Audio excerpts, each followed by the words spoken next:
Graduates, walk on, pan what I go on. Present. Big up yourself, Sunshine, Vanessa, Arlene. I forgot make the people them know some over here, but I know say whole heap of them they over Planka shop, but me get tired of love connection now. Me need to get this off of my chest and get this out there. You understand? Hold on there. I always I do this. Yes, we need to get this discussion going. Welcome, Don. Big up yourself. Big up yourself. Look here now. What a thing for love connection. But let me say this. Hey, Norma. Um, boy, oh boy, oh boy. 2024, you would have thought that it would have started resting up. But no, 2024 has certainly started with a bang. Right? And me, I got talk about one particular thing first, which is like, basic information, but me gonna get it out there so me can go into the meat of the matter. Because really and truly, what I want to speak about is Popsidoo and his return to YouTube. But before focusing on that, Professor Gorgeous Lady, big up yourself. Before focusing on that, I wanted to just go into this whole little small charity affair that's going on with Mrs. Ellis and company. You understand? Now, I think everything that needs to be said have been said except this. So for those of you graduates who don't really know, Mrs. Ellis has a charity called Help the Children Stay in School. 4 days ago, there was a live where they were speaking about Mr. Jerry, and the discussion between Miss Ellis and Vicky, who is also on the charity, like her assistant, so to speak, was around whether or not they should carry on supporting Mr. Jerry's project. Come sit down. What's the whether or not they should carry on supporting Mr. Jerry's project? Now, according to Vicky, Mr. Jerry pays no rent, no water, no electricity, and the charity often provides food. And Mrs. Ellis made it clear that as long as the donors wish to give money towards Mr. Jerry's upkeep, she will happily take it and pass it on. Now, her colleague was not very, very much in support of that. As far as she's concerned, this was about encouraging dependency. And that if people are going to complain that Mr. Jerry needs to go look work, this is not the time to be constantly handing out donations to them. Anyway, the long and short of it is that they wanted to get donations to purchase a new weed whacker, hand over this so that he could use that in the market to create a small business for himself, for which they were looking for donations to the amount of $50,000. Anyway, I was paying attention to some of the comments. Good evening, good afternoon, Drea. It's late over here. But I was looking at some of the comments. Big up yourself, Madam and Madouts. Stacy McDonald, big up yourself. I was looking at some of the comments, and one person in particular, her comments caught my eye.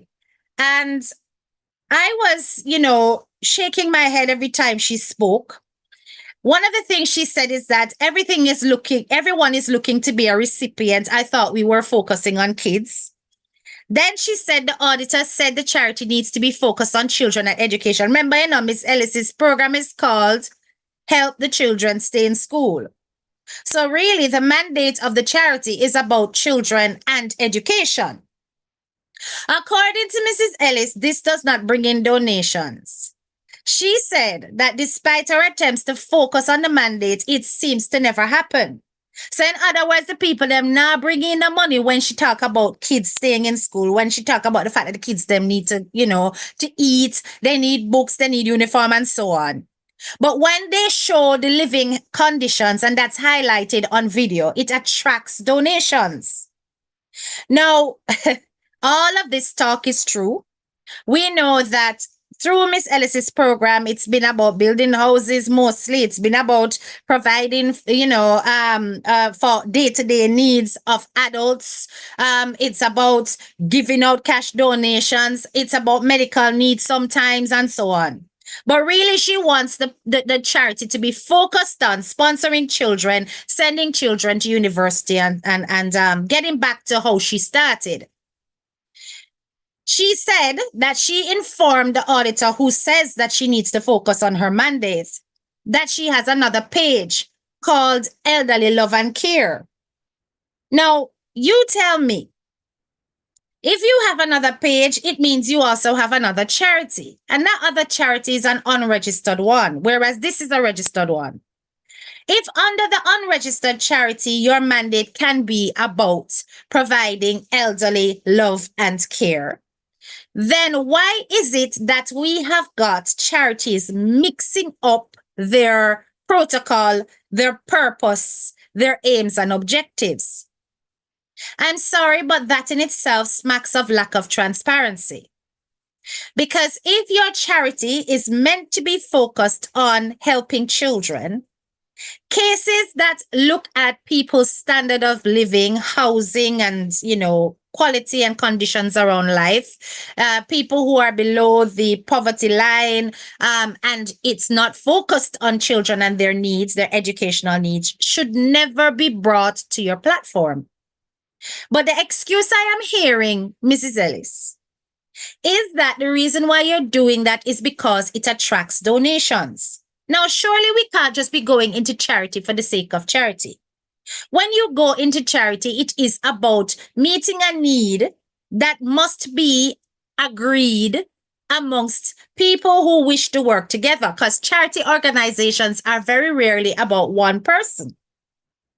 If you are a registered charity, you are supposed to have a body of people on board, all of whom must be transparently elected to the charity to hold various positions.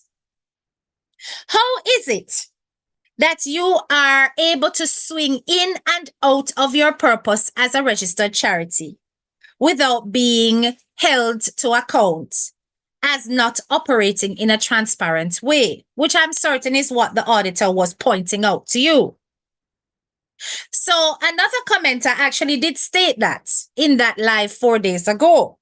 Don't highlight those issues which are not in keeping with the mandate. She then went on to talk about the fact, and I have noticed for some time, that that particular page has been monetized and that adverts were running, and that page is still monetized and in receipts of stars and subscription. In which case, a huge sum of money will be generated based on your views, because I can do the maths, on a monthly basis. You went on to talk about the fact that these particular types of funding would be used for specific uses, but you weren't very clear about those uses. You said that they will help to do something. What is something? You are talking about something, but the something is not very clear. Is it that you're using it for food for children? You're using it for books for children, for uniform for children? That part is sounding a little bit, kind of, we're not clear about what going on there. So now, interestingly, you spoke about the use of your car and the fact that you use your personal car for charity things. The auditor asked you whether or not you were actually claiming any expenses from the charity for the running of your car if you do not have, in fact, a charity vehicle. You said you don't have a charity vehicle, you have a personal one, and that you pay for all the upkeep, the wear and tear, and all of that, the petrol yourself out of your pocket.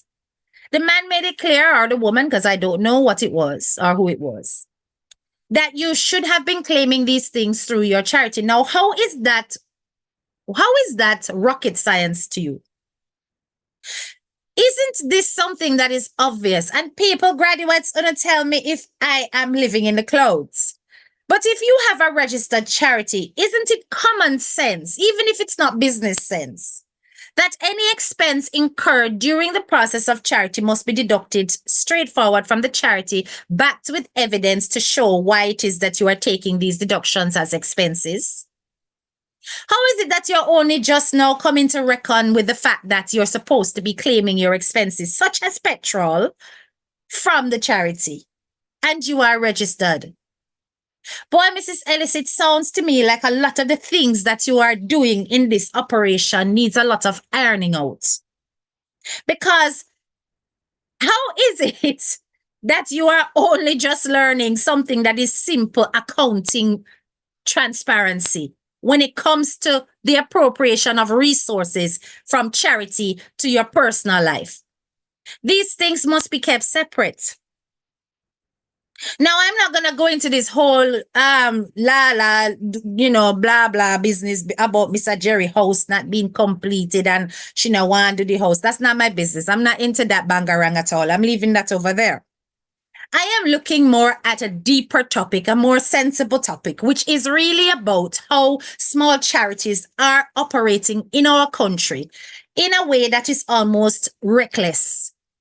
It's almost as though because they're unbridled by any kind of checks and monitoring systems that's timely and diligently delivered, charities are able to meander in and out of various types of charitable acts without any kind of reporting as to changing their aims and objectives. If you're going to change your mandate, that in itself has to go through a whole bureaucratic procedure.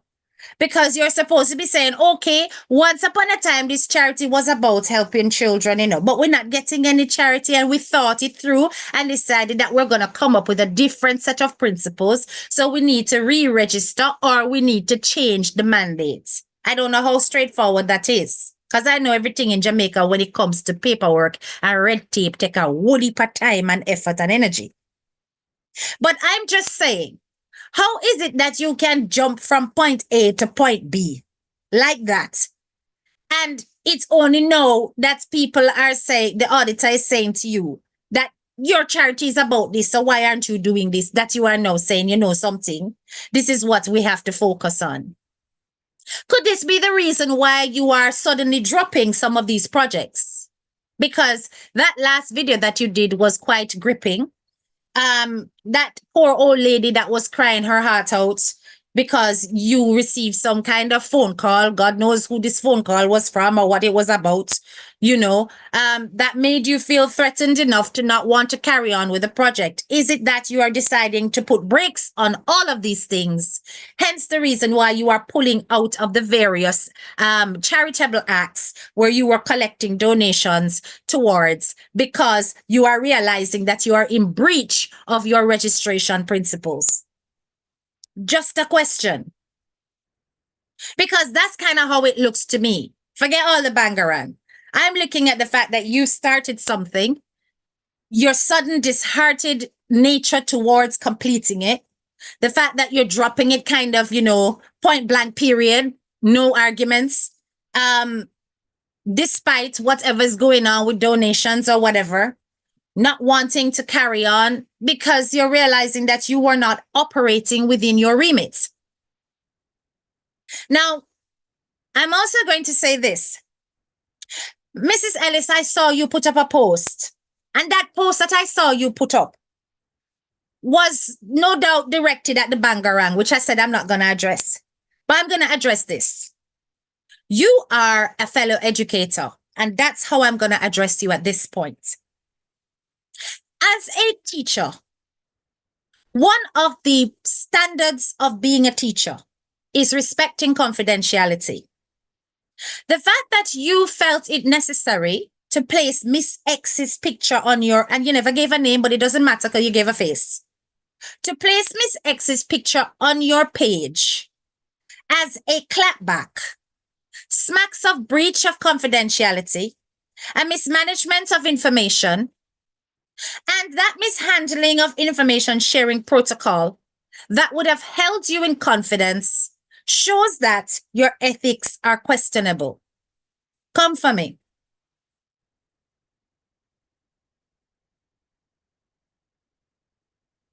Oh, big up yourself from Kenya, Africa. Rogers, welcome aboard. It is a lack of ethics. I don't care what is going on behind the scenes or who is saying what.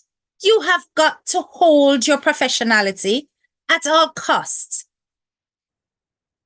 And if this individual has done something, handle it off air. To place her picture on to throw words is really not okay. Not at all. Not when you are a professionally registered body that's supposed to be operating within certain kind of humanitarian attributes. Should you stoop to such a level? You understand? This was disappointing to say the least. Now, there were key questions asked by some of your comments, some of your commenters around the purchasing of things, whether or not such things were already in existence before asking for donations, noting the fact that there was a sudden discouragement to assist persons when it's no different in cost, when really it seemed personal that you just was not interested in carrying on. All of these things were noted. But all I can say is what I've picked up is the fact that you are wanting to veer away and you're wanting to move away from practices that will put your charity in jeopardy. Now, it is my understanding that your husband has contributed on a charitable way, as well as in terms of getting involved with the building works, blah, blah, blah. I'm not certain if he was paid or if he benefited in any way, whether or not there were purchases made through his business for any of the materials, the building materials, the construction materials that were used, any of the services, if he earned from them and so on. But I'm going to remind you of one particular part of the charitable donations element of the Charities Act of 2013.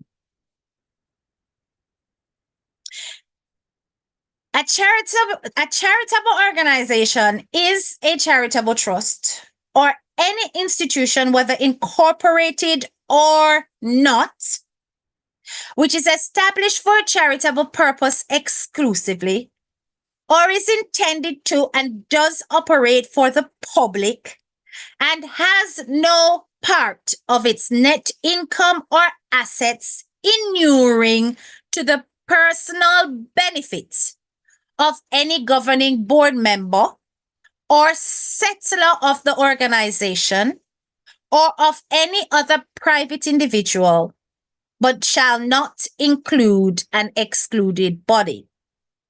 Listen carefully. A charitable organization is defined as a charitable trust or, listen, any institution, whether incorporated or not. So in other words, it's a long time there has been a clause there that captures not only registered charities, but unregistered ones. That is established for charitable purpose exclusively. In other words, there should be no financial benefit going into the pockets of the people who are involved for personal gain. Not to say that you can't get a salary and you can't get paid, but you really must get paid the bare minimum in terms of the wages that are allowed according to your role. You shouldn't be getting no affluent salary from no charity, nor should you legally be running any business alongside your charity that is basically linked together. It has to be separate and apart. If you have a business, you run your business. But business and charity is not supposed to be done on the same space. Hear what me are saying, no people. Because this not just apply to Mrs. Ellis. Is intended to and does operate for the public and has no part of its net income or assets inuring to the personal benefits of any governing board member. That is the people I'm in charge. or settler of the organization, those are the staff or volunteers, or of any other private individual. So in other words, even if you have a friend, even if you have somebody where you know around us, so them not supposed to earn and a benefit from the charity for personal gain. So in other words, when you are sourcing your suppliers, your contractors, they must be completely independent of you. It can be somebody you know personally. It can be a brethren, your sister. None of that not supposed to happen. You hear me?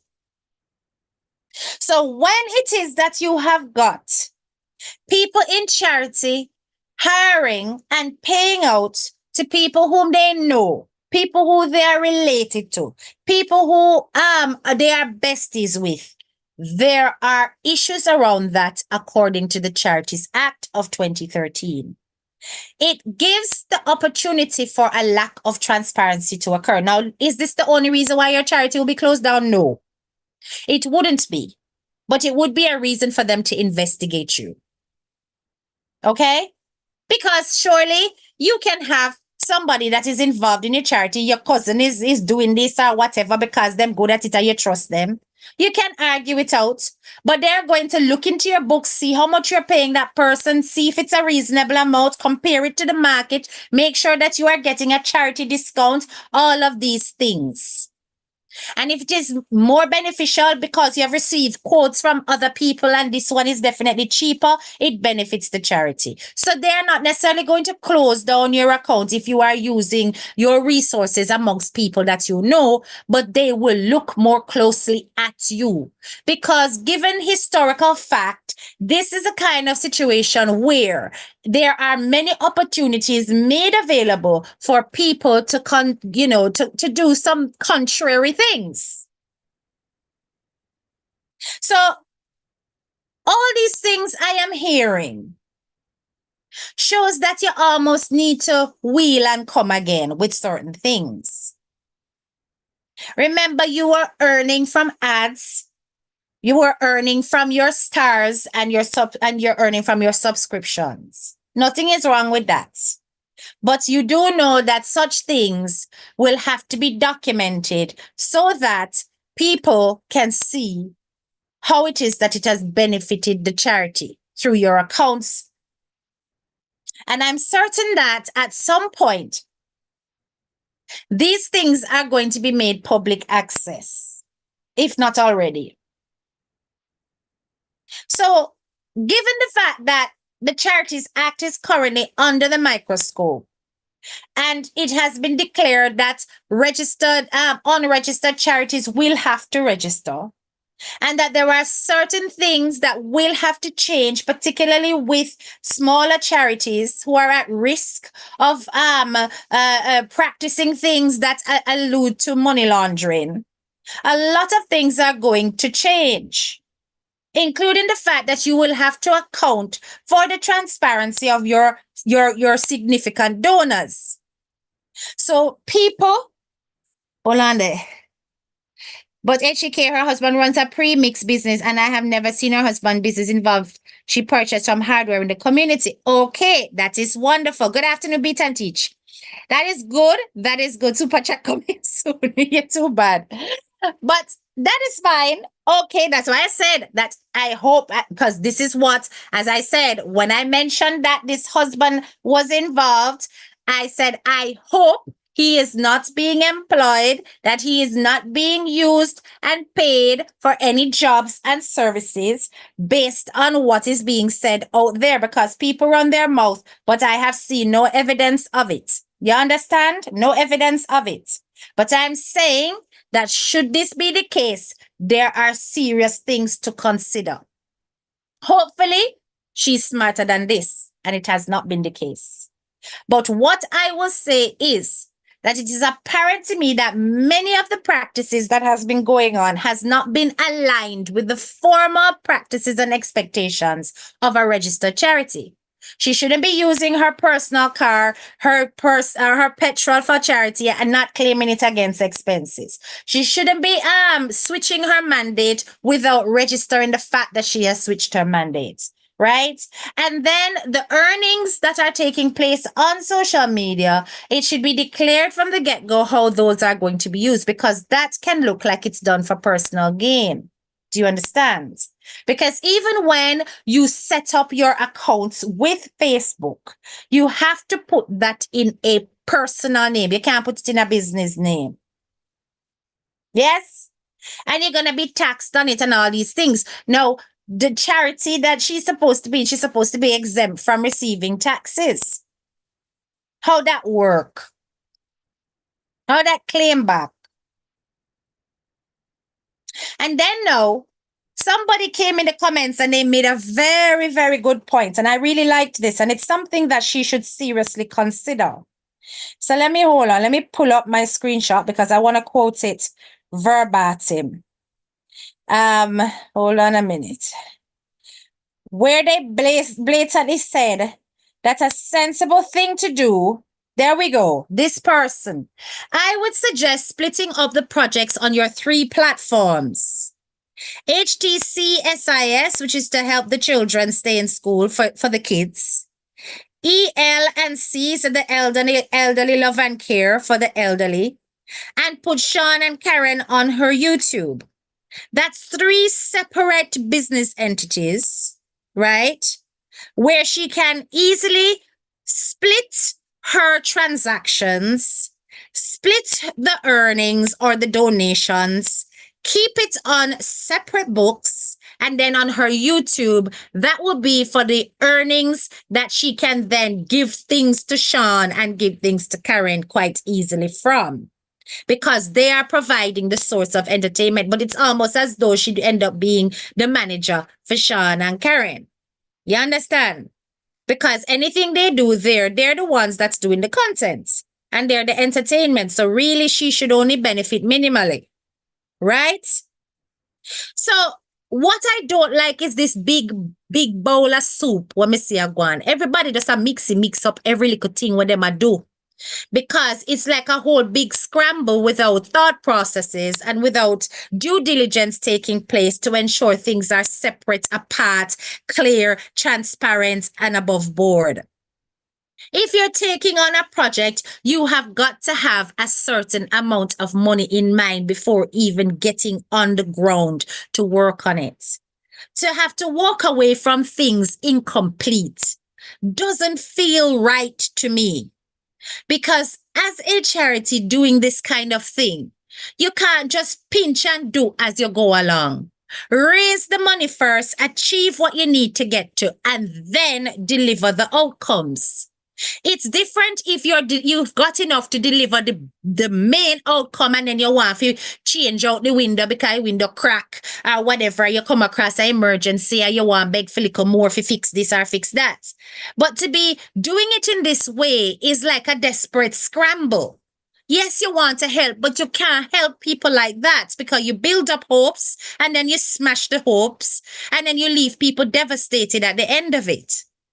This whole thing about a threatening phone call is very sinister. Okay, I can understand why many people will say, listen, don't touch that. That's very scary. Somebody will call you with this kind of thing. You don't want to get involved in that. Jamaica is a funny place. But at the end of the day, a professional organization should have certain protocols when it comes to these kind of things. If the person is saying that whoever it is that she's helping, if she does so, it would be considered charity fraud. Then they've got to provide, solid evidence and paperwork to do that. On the basis of threats, this is a police matter at that point. Right? Are you speaking on subject based on the charity laws for which country? I'm wondering. Jamaica judgments, because I'm staring at them as we speak. I'm speaking on the charity laws of Jamaica. Yes, that's where I'm speaking on. I wouldn't speak on charity laws in foreign because it's not relevant, is it? I am speaking specifically about the charity laws of Jamaica. I'm staring at the Charity Act of 2013 based in the island. Okay? These are the things that are expected of charities in the island. You understand? It's not something that is foreign. So I'm saying that when it comes to certain things like this, it's going to make people question. Okay, you wasn't sure, no problem. It's going to make people question whether or not this charity is operating in a transparent manner. And it's a shame, really, because she has done good work. And I do believe her heart is in the right place. But when you go and you do things like putting up the picture of people and calling them Miss X and getting sort of messy like this, I really wonder what it is that you're about. People can question you all they want, and that is perfectly fine, particularly if the people who are questioning you have something to do with the donation or know a donor or whatever. When it comes to public money, you are not above questioning by anybody at all, even if the person is not a donor. You best believe it. Because public money does not just affect one person, right? Remember, if somebody donates to you, that's another person that has been denied donation. So when you see other people getting involved with something that's on a public platform and it's about public money, it really is about the precedent that's being set for other upcoming charities or other existing charities, because everybody wants to safeguard how and why they donate. So under the Charities Act 2013, a charitable purpose is a purpose specified in the first schedule as one that is for the public benefit and is available to members of the public at large or is available to a section of the public and is ascertained by reference to some specified geographical area but does not include a benefit as described in paragraph A, which is charitable purpose exclusively. If the person for whom it is intended to be available are to be ascertained primarily by reference to their relationship with a particular person or body of persons, whether that relationship is one of blood, status, contract, or otherwise. So in other words, it does not include a benefit if the persons are related. So in other words, you may be doing a charity, but you cannot have your wife benefit from it, your husband benefit from it, your cousin benefit from it, your auntie, your uncle, your grandma. Right? You cannot do that. Your bestie. You've got to make sure that the charity is reaching far, far and wide beyond this. She has got good reasons for her charity, though, because charitable purpose includes prevention of relief of poverty, advancement of education, religion, health, and saving of lives, and so on and so forth. The list is long. So I am saying that it's not that Mrs. Ellis does not have great intentions. It's not that Mrs. Ellis isn't doing good things, good deeds, and isn't worthy of support. But the way things are handled by these charities is what makes everybody jump on that whole bandwagon of saying that all of these small charities are crooks and they're all scammers. And that's not true. What I see is people genuinely not understanding protocol, not paying attention to the Charities Act because the Jamaican government has allowed the act to just lay by the wayside and only get picked up during an audit. And so far, them just let it go and barely manage to inspect. You understand? So because they know that, nobody now look, me can just do what me want to do. They've just been doing what they want to do for so long. And now that the government is now going to be paying specific attention to it, people are realizing that they have to pull up their shoestrings and sort it out. Anyway, we're done with that now. Them can go and talk about the bangarang. We're going to go in at the Andre Stevens live. But before I do so, let me just check how much likes there. 166 are on. Hold on there. Because me not do this with Uno today, you know. No, me not doing this with Uno today. Because I notice that me have to always say to Uno say, let us like up the live. I mean, I understand why me have to be doing that. It's not right. So let me just double check and see what we're not going with this on there. Mm-hmm. Let me go into this now. I'm going to check and see what is going on. Well, I'm gonna want to see advert. All right. So no. Before me start, 56 likes. Please to like up the live. Please and thanks to like up the live. Like up the live. 56 likes. That's okay. 68. And I keep going. I need to get up to 100 before I start to open my mouth, because I can't just be here talking, and just as something gonna cost a penny. Just a little like. Uno not doing. That's not fair at all. Not at all. No, not even me now go do this. Right? Your thumbs up as you reach. See, Karen, you're a good student. You're a very good student. Like up the live so that I can get into this discussion. Right? Like up the live. So let me see what we don't know. All right, a little bit more, 79. All right, give me one more. Come on now, at least to 80. Because it look like say half of uno what they and really like me, but that's okay. You can be liked by everybody. That's how it is. Good afternoon. Happy New Year, Jabari. Yes. So like up the live and then let's get cracking, because it is about time. And don't press the little love heart, because the little love heart is not the like button. All right. Okay. Andre Stevens, Likkle David. Welcome back to YouTube is the first thing I'm going to say. Welcome back to YouTube, because nobody thought that it would never happen. As much as you think that many people thought you would never do it, that was never the case. We expected it. So this was not a surprise to those of us who didn't have unreal expectations. In fact, I always thought it was the likely end in terms of the whole saga that has befallen Pad the Draw TV. That despite him saying that he was traumatized by the whole thing, and every time he thinks about YouTube, he just can't imagine it, that it would have to be the end objective. Because we all know that Andre was not earning on Facebook, and he can't be investing countless amounts of time, hours, effort on a platform that does not benefit him. Remember, we all have our aspirations or goals, and there's no way he would have remained there. Knowing that he has still got his followers. Now, it's interesting that he thinks that people wanted to see him never return. No, not at all. I genuinely believe that with the whole thing between himself and the ex-producer, the aim was change.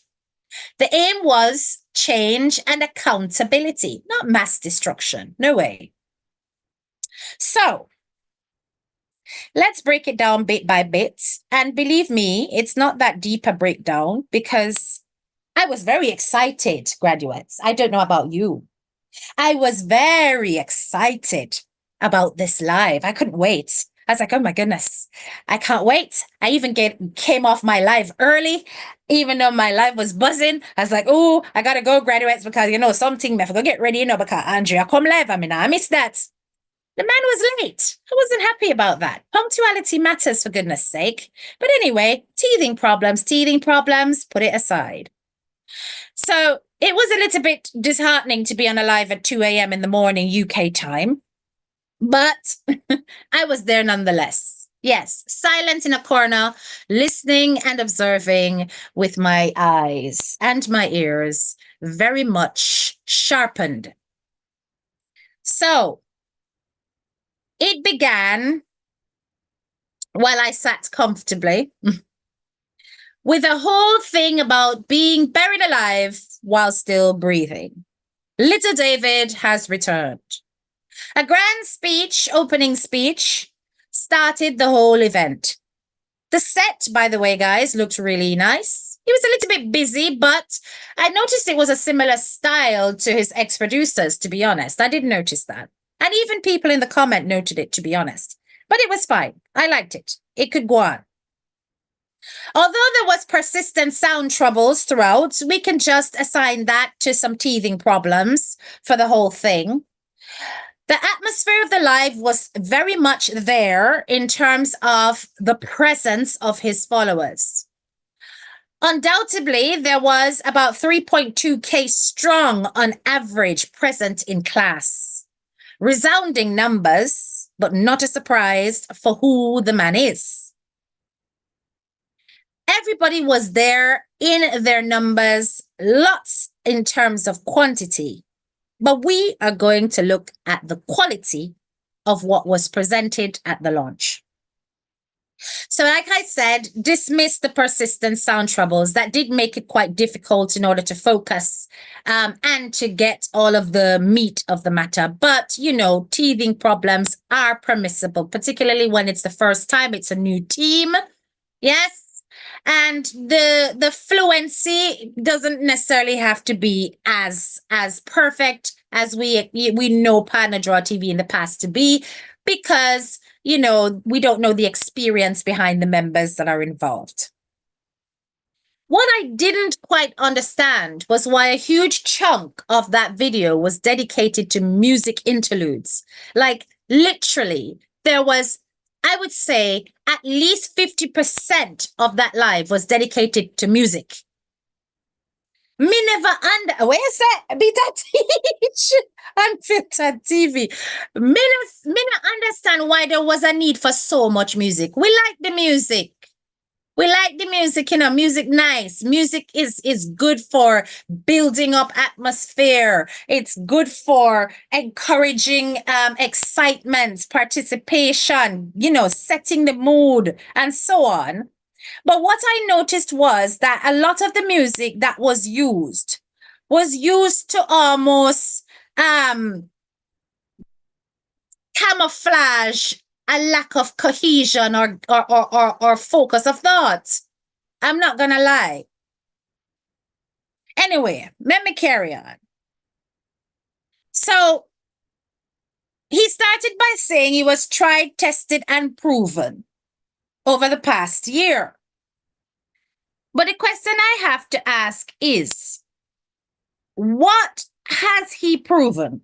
I don't really understand. Tried, yes, because it's not a great thing to lose your platform and to have you and your whole team fall apart and so on. Yes, definitely tried. Definitely tested in terms of there's been a lot of revelations, particularly from the ex-producer, made public, where people learned things about Andre that they didn't really need to know, you know, but they now know it. Horrific things, dreadful things that came out into the public that they wished that they didn't know. But the proven part is where I'm a bit confused, because as far as I'm concerned, there are a few things that Little David definitely has proven. I will call him Little David for the rest of this live. Little David has proven resilience, because despite being criticized, despite the slander, despite everything that came out, he definitely has not broken underneath all of that.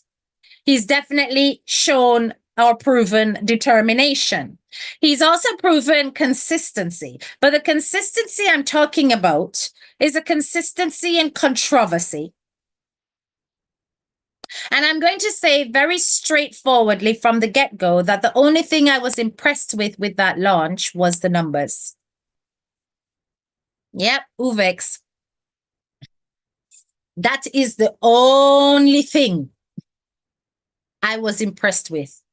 And even that impression was not a surprise, because this is Likkle David, and it is expected that he has a huge mass of followers and that they would be there. Look how quickly he managed to grow his YouTube channel. So this was not a surprise.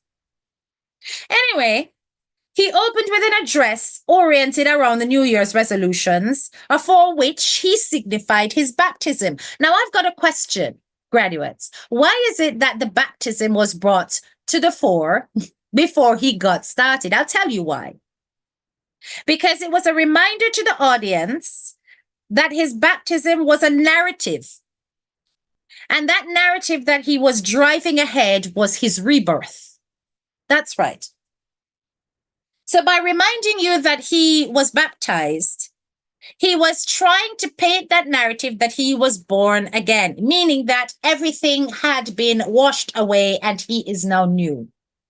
It gave the audience the opportunity to look forward to a new side of Likkle David.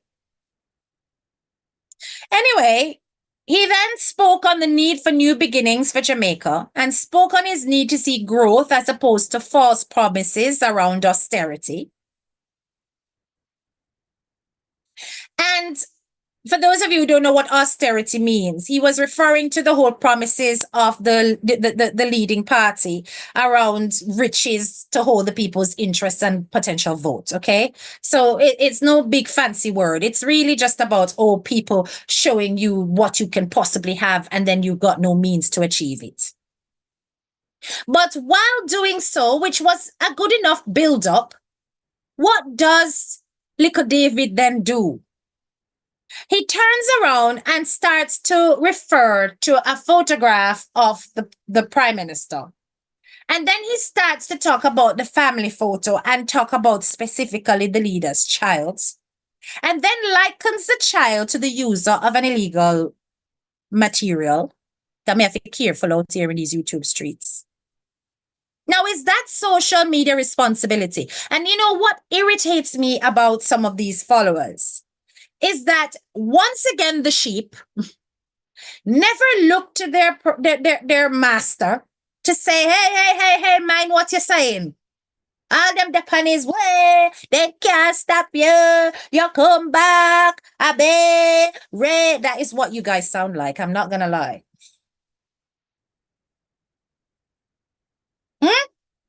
What is this? How can you look at how can you look at the young man and say that he looks like he was on that? Are you okay? Then you jump to a vulgar taunting of Dion, the lady who received the donkey. Then you jumped on a tirade of the ex-producer. And I'm wondering to myself, you go from talking badly about the man Pickney to talking badly about Dion to talking badly about the ex-producer, likening him to an animal over and over again repeatedly. This taunt, this jabbing, this jibe. Was this content brought to your followers who were waiting after your long absent presence on YouTube, waiting for your resounding return? Was this content to edify or content for gloating, pride, pompousness? A reminder of the lack of humility, not akin to one who was rebirthed in the Lord. Where has your baptism led you? Where has your baptism led you? Just to a new white outfit? Is that the only newness that we're looking forward to here? Anyway, he carried on speaking on the Silvera story. Once again, nothing new. Probing questions already asked, suggesting lines of inquiry already presented, and then once again jumping to music. The Silvera story is definitely a trending one, and it is expected that this one is going to cause a lot of discussion. I was expecting something meaty, something juicy, something to sink my teeth into, something to get my brain ticking, but no, it was the same old stuff, the stuff we've heard before, and certainly heard before on the ex-producer's platform. It literally almost was though you were repeating everything the man said. I'm not going to lie. Am I the only person who noticed that? But anyway, carrying on. Of course, then the music came on again. You know, I'm not certain if it was about music for engagement, music about building momentum, or a red herring pause while you gathered your thoughts. But in this event, it just seemed once again to be a stopgap for a lack of cohesion in arguments and narratives. It was very, very funny, though, graduates. When the big dirty bad word chip in that jingle, I almost died. And of course, Likkle David explained it away as normal vernacular of Jamaican expression. Listen to me, man, Goya. That we hear you, Chip was bad one than that in the voice notes, even if your followers never reprimanded you for it. So you could have just gone like you never hear that one. Because that one was the least of what we have heard. That never matter. Anyway, you spoke on corruption of the police. Now, this part was a good part. This part was good. You started to speak about the corruption of the police. You focused a lot on Fitz-Bailey, even though that part was a little bit touchy, because you know why? You never used the word alleged, not one alleged in sight. So you are still on dangerous grounds again. Although there were problems with the fluidity of the presentation in that you weren't exactly bouncing off your producer very well, as usual. You always seem to have that kind of issue because, you know, I suppose you jump ahead of what's expected to be presented on the screen, so they can't quite keep up with you. But then you jumped yet again from there to Rattigan and Isat et al. Yeah? Just when you started to get into something that could have definitely been, okay, yes, here we go. Let's go with the real stuff, the news. No, you then went on to Rattigan and Isat et al. Et al means and others, for those of you who don't know. But when you did this, I'm thinking, okay, where are we going now? Because really, I felt for the whole live like I was on a runaway roller coaster. You started to refer and poke at the so-called hypocrites who sold them out. That's what you started to do. You started to talk about hypocrites. The fact that these people sold you out, reminded your audience that there would be a reason why Rattigan and the others would never be included in your program and on your platform. You addressed the elders as betrayers. Tobias and Sitnels, you call him. No, sir. And then you jump from that to the JCF. You gave them quite a big chunk of your time, claiming that they had ineffective practices, you know, but essentially you spoke about certain cases that was already highlighted in the news. So really, it wasn't news. It wasn't breaking. It wasn't new. But you did speak on the fact that justice belongs to the upper crust and not the poor, which is a very true point. In fact, this point was the only real point made throughout the entire tirade against the JCF and Fitz-Bailey. But then what do you do next? You jump on to SSL and the silence of Usain Bolt. Okay, fine. He was silent. But then you started the whole defamatory thing of suggesting why it is that he was silent. And I'm not going to repeat those things because my money not all a minute here before saying both come for me. But the things you were saying are stuff that can get you landed in court. I was really concerned about where you were going with that argument. And then you jump from there, so you're gone to cake and sauce, setting a rat trap for golden and wholeness. Then, no, sir, I saw me just a bounce in the roller coaster and the people, yay, yay, yay, left, right. Me no know which part me I go, up, down.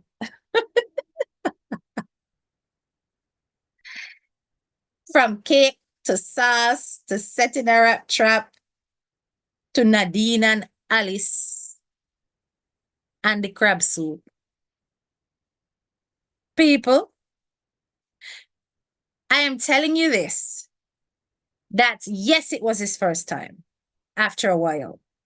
Yes, he was excited and perhaps the numbers really kind of blew his mind. But if that was the content that you guys consider to be edifying, I'm worried about your mental state. It's concerning that you don't see that there is such a lack of focus in what was delivered. But I'm not going to be too harsh. I'm going to say this. Maybe it was a warm-up. maybe because of the amount of things that went wrong in terms of presentation, fluency, that he was a little bit all over the place, a little bit uncomfortable. And he felt the need to over theatricize the whole thing. He had to bring the dramatics to make himself feel more comfortable, and he went over the top with it, right? There was so much shouting. At one point, I literally took my AirPods and put it on the nightstand, and I could still hear everything that was being said, how loud it was. So his oracy was all over the place as well, because you have got to have that talent of delivery when it comes to public speaking. You have to know how to rise and fall with your voice at key moments. Constant screaming and shouting can be grating for the ear, and that certainly seemed to be the way it was presented for 90% of the content that I saw yesterday. So much screaming, so much shouting, and it didn't help that there was this whole reverb going on with the microphone. Not a lot of depth when it came to the content, that showed that he was in fact not very well researched in order to deliver a solid amount of information. Jumping from point A to point B with no hierarchical structure to build up or calm down the audience. I really hope that, given that was just his teething moment, that there is better things to look for in the upcoming shows that will be on his channel. And like I said, I'm not fussed about the mechanics of it, about the audio. That kind of stuff happens because computers, they can let you down. But I'm more concerned with how the information is being presented. I'm hearing certain unhinged comparisons between human beings and derogatory things. And I'm thinking, nobody's challenging this. You guys are just going to sit there and cheer that on. You don't realize that, once again, this man is setting himself up for even more lawsuits to come his way. But you guys are the ones who are the big fans. Remember, I'm not, and I've never hidden that. You guys are the big fans. You guys are there to protect him and to keep him safe. And you know what I'm saying. But you guys don't see this. And then to bring a personal gripe into the live shows that you are absolutely no better than the ex-producer. You're both the same then. Just like the ex-producer will come on and cuss you and tell you about your parts, you doing exactly the same. So where your baptism fuck, I mean, no say the ex-producer no baptized, and him never claimed to be no Christian. So how is it that you and him doing exactly the same thing? Huh? And then we must look at you as a victim. Are you sure? Two of them are doing the same thing. And that's a fact. And your gloating was about numbers. But let me ask you this. Let me ask you this, Likkle David. Where are your adverts? Where are your ads? People make a whisper. Becoming a one over the song. The ads are running at your whole life. Oh, no notice. Hey! Oh, no notice. Where are the ads, sir? Who forgot to turn the ads on? Because somebody did. And why aren't there ads even now? How many hours later? And where are, me no wanna laugh. One of the things with YouTube people is that if you don't turn the ads on while you're doing a live, you've literally lost all those views. All those views, you have lost them. And I've seen that video, which is fantastic. You've clocked up over 20,000 views. right? And I still can't hear any ads.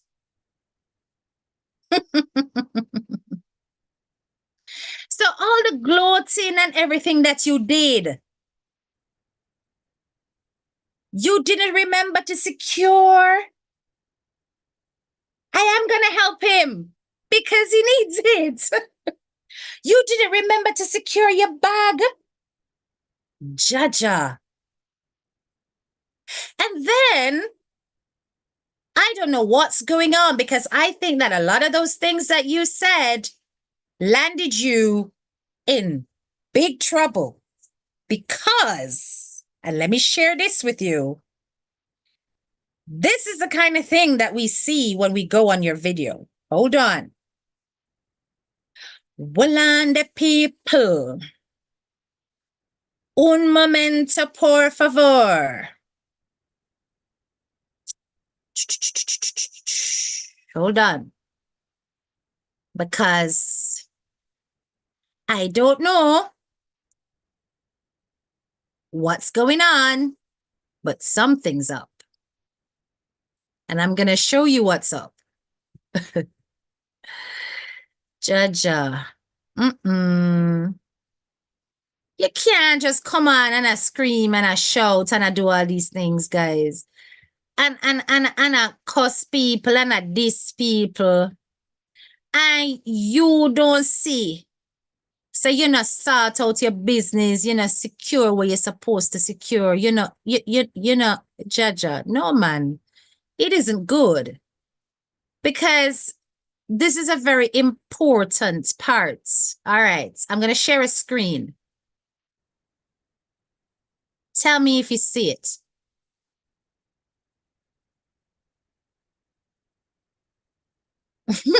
Sunshine. I really hope so too. But tell me if you guys see what I have shared, please. Tell me if you see what I have shared. It should come on in a minute. Tell me if you see it. Give me a thumbs up if you can see it. So, come. Give me a thumbs up if you see it. Do you see it? All right, you see it? All right. No, sister, vengeance is not worthy. You know, sister, being vengeful in this life don't pay you. I talk about it all the time. I talk about it with the ex-producer too, coming unfair.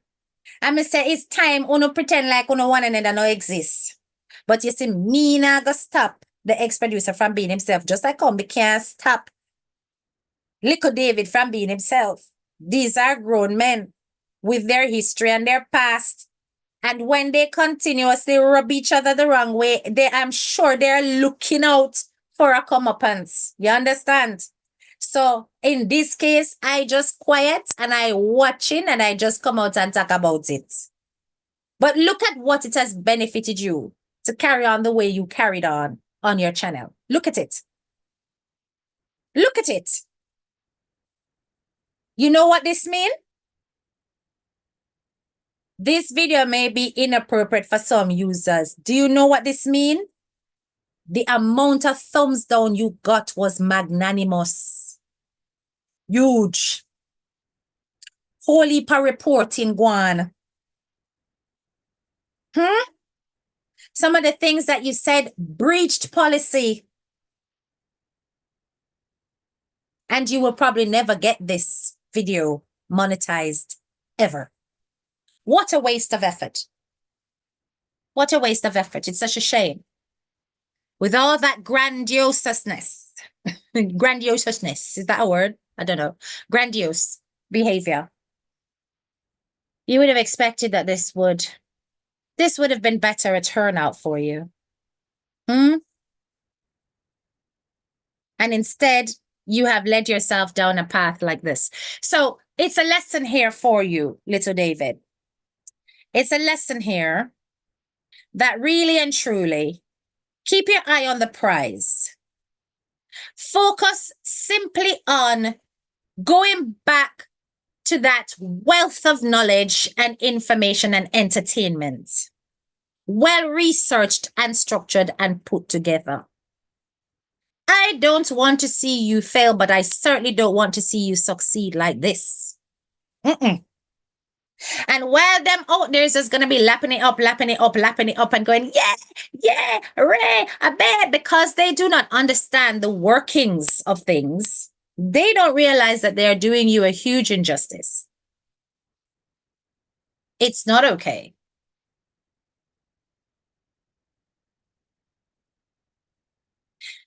Leave people alone and focus on Uno channel. Nothing is wrong with having open discussions with facts, giving your opinions about people, but the slanderous things, leave them aside. The disrespectful things, leave them aside. As I said, and just as I said to even the ex-producer, speak on whatever facts you wish to speak on. Lower out the slurs. But when you guys start to go below the belt and then you expect he's not going to do that, I'm sorry for you. Nobody can save you. Can humility be taught? You know it can, sunshine. It can, it can be taught. It can be taught. Because a lot of people may have, been brought up not to display humility or taught that humility is a sign of weakness or a sign of inferiority. And they have to unlearn such a complex superiority complex is something they can unlearn. So it can be taught. But all I know is that all of that everybody's cheering about as a win was a huge loss indeed. And like I said, guys, I'm not going to stay too long on this because listen to me now, man. Me don't know about when the boys say at certain time of the month, me just want to stay in my bed. I watch TV and curl up because I'm in pain. A bit too much information, I know, but I'm human, guys. And I'm tired, which is why I said I'm going to come live early and get this over and done with. But honestly, if we're looking for something in terms of a new beginning, a return, a exciting celebration of this rejuvenated, regrown page, and then this is the result, doesn't it go against exactly what the purpose of it is? He said he had big dreams. That for 2024, he wants he hosting Carrie land everything. By going down a slippery path where he is calling people out of their name and saying certain things on a platform that goes against the community guidance. How do you expect that your boss is going to get those things? Remember, he wants to open his restaurant. He wants to sell his sauces all over the world and do all of this. Encourage him to stay focused. Less screaming because it's abrasive to the ear. And even that will throw off his algorithm because if you do not sound appealing, adverts will not land. You didn't know that, did you? That even your audio is assessed on YouTube. Yeah. That's one of the things they use to determine whether or not your video is being used to advocate any kind of aggressiveness. Let me take a look. I'm in my bed watching football and listening to you at the same time. That's okay. But I'm just going to say, guys, this guy really needs to sharpen up. He needs to fix up. If he ever really wants to go far, go back to his greatness, it's not just about numbers. Quantity is great, but quality is even better. And on that note, beat and teach baby yourself. On that note, I'm going to end it there. Have yourselves a fantastic night. Stay woke. Big up yourself, graduates. This is your girl, Head Teacher K. I'm out.